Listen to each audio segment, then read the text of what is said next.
Hi, and welcome to another episode of Hot Takes with me, the Silver Fox.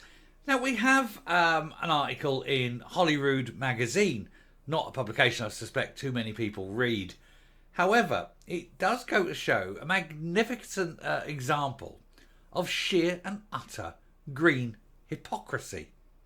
This, of course, is coming from the little Deviant Imp himself, the king of hypocrisy, Patrick Harvie.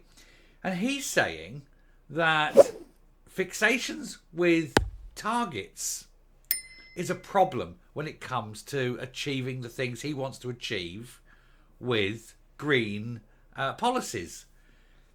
If there's anyone fixated with targets, it's Patrick Harvie. He's constantly going on about he wants this by then and that by this and this by then and something else by that particular date. And what, of course, is particularly ironic of this is that none of them are in any way remotely possible. And indeed, the SNP's own advisory council on this said it was unachievable because it was not thought out, not planned, certainly not funded, and showed a complete disregard for reality. Reality of action, reality of supply, and reality of the resistance of people. But of course, that doesn't affect Harvie. He's too stupid to understand these things, and he ploughs on nonetheless, and then moans when it doesn't happen. Let's take a look.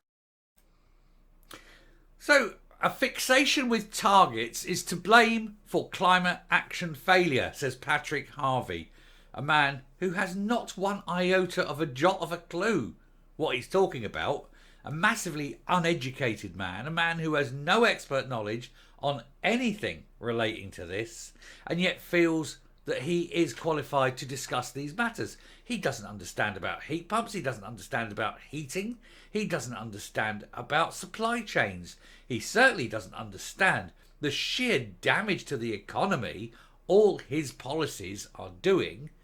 And if he does understand that, then he's a very, very strange man to be in a position of power, knowing that poverty makes everything worse. But then he is a very strange little man, isn't he? The Deviant Imp. The Scottish Minister for Zero Carbon Buildings, Patrick Harvie, has called for a shift in focus to reach net zero by 2045. Is that a target? I think it's a target. He doesn't like targets, and yet he very, very immediately calls one.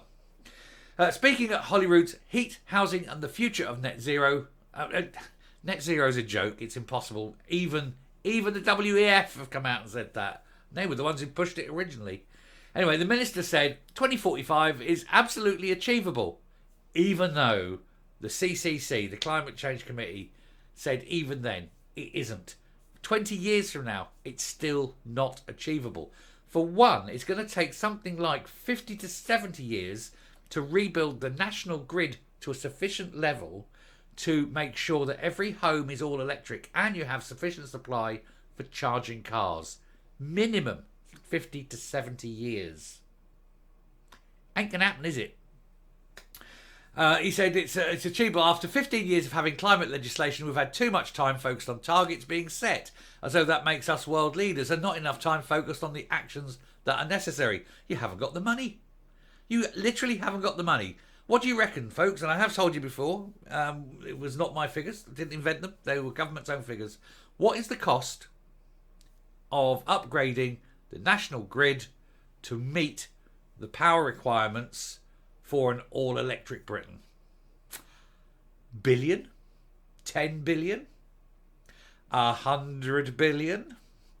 Keep going. It's about 500 billion pounds.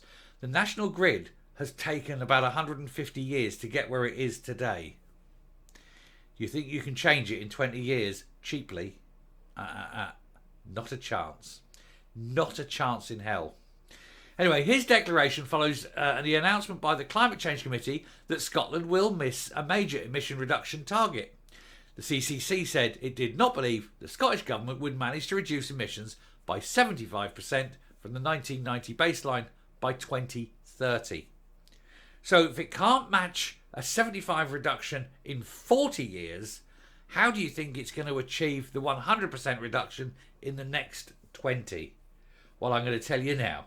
Ain't going to happen, buddy.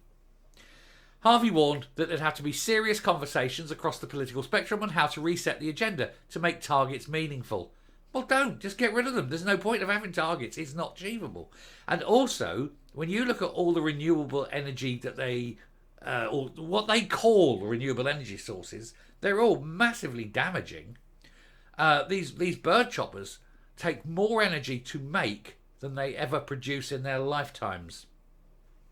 There's no getting away from that. They're hardly green. And if you want to go solar, have you seen the mess getting all these rare earth elements comes out? Go and have a look, for example, at lithium mines and see the children in Africa digging like that.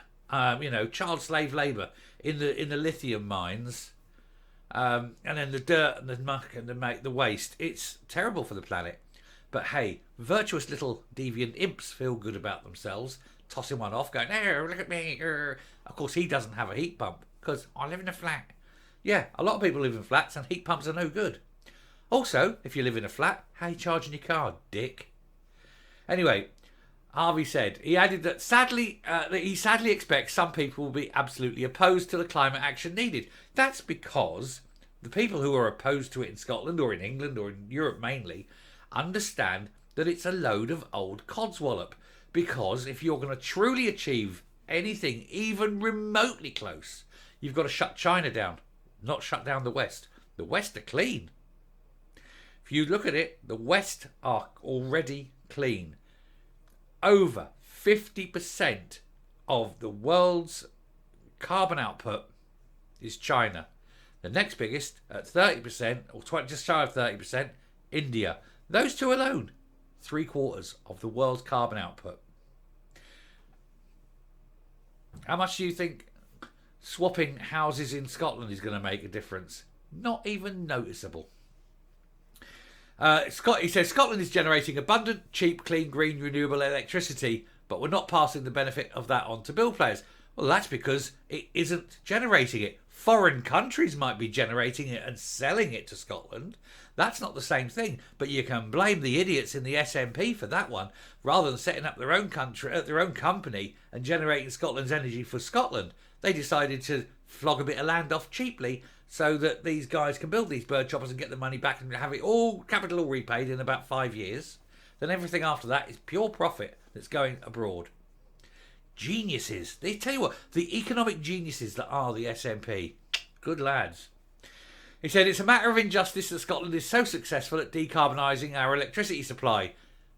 Citation? Not yet, you're not. Absolutely not. Not when you're spending more energy building bird choppers than they produce. And look at the mess that's left behind. And the diggers that dig the bauxite out, for example, use 1,000 gallons of oil a day. And you think that's green. And that's only the bauxite. That's all got to be processed. Moved, transported, processed again. Moved, transported, processed again. Constructed, moved, installed, maintained. Ain't cheap. Certainly ain't green. He said it's a fundamental injustice that didn't change. He says, I think it'd be extremely difficult to see any set of policies in the current devolved areas alone that would genuinely eradicate fuel poverty. I can eradicate fuel poverty tomorrow. Easily done. What you do is you build 36 nuclear power stations all around the country and you say to anyone, this is cheap energy now. Bang. And it's free from carbon. No problem. It's, lovely, clean, regular, safe energy. And you get rid of the VAT and you get rid of your levies on it. And all of a sudden, bang, electricity, half the price. If you want to bring people green, half the price of electricity immediately. Otherwise, ain't going to happen, is it? Coming up. So once again, the deviant little imp on the wrong side of the facts. He moans about targets, but these are the targets he sets. And then he moans that people aren't achieving the targets, but then says targets are a distraction. What does he actually want? Does he actually listen to the words that comes out of his mouth? Does he actually understand anything? I think no. I think he's actually quite retarded.